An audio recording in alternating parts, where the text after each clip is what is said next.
앞서 취재 기자가 전해줬지만 윤 대통령이 이제 그간 변론에 계속 참여를 했었기 때문에 내일 헌재 심판에도 참석을 할 것이냐, 출석할 것이냐도 관심이 집중이 됐는데 일단 변호인단이 불출석으로 공지를 했습니다. 네, 오전 11시 55분쯤에 이제 그 대통령 대리인단에서 언론 공지를 했습니다. 예. 이 내일 예정된 탄핵 심판 선고일에 출석하지 않기로 결정했다. 그 이유로는 질서 유지와 또 대통령 경호 문제를 종합적으로 고려했다. 이렇게 밝혔습니다.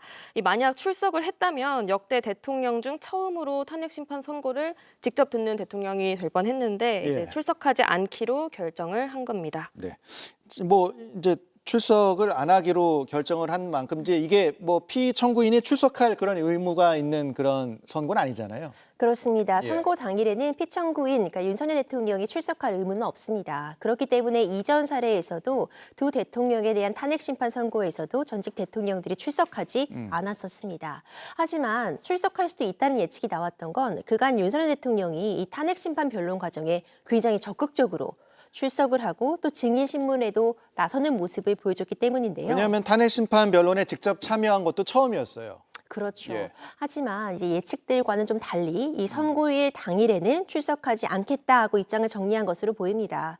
출석하지 않는다고 해도 이 재판관들이 주문을 낭독하는 즉시 그 낭독 시간까지도 분까지도 기록이 되거든요. 예. 그때부터 바로 그 결정에 효력이 미치기 때문에 아마 방송을 통해서 생중계가 되니까 이제 이 부분을 관저에서 지켜보겠다 이런 입장을 정리한 것이라 봅니다. 네.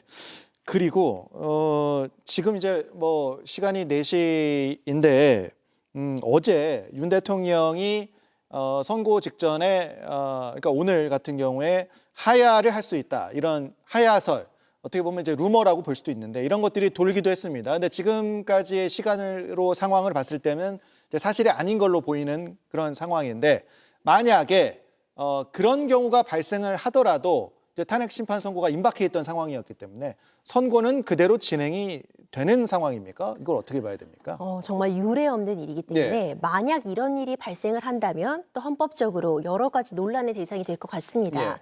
하지만 이미 탄핵 심판은 진행이 되었고요. 마지막 순간만을 남기고 있습니다. 이런 과정에서 자발적으로 대통령직에서 물러난다라는 하야라는 부분이 법적으로 양립할 수 있기는 좀 어려울 것 같고요. 탄핵 심판이 이미 진행이 되고 있기 때문에 아예 탄핵 심판, 이 소추 제기도 되지 않은 상황이라면 모를까. 이미 소추가 되었고 변론 과정에서 적극적으로 참여하였고 최종 선고만을 남겨둔 이 시점에서 하야를 한다? 이 부분은 사실 법적으로는 성립하기 좀 어려워 보입니다.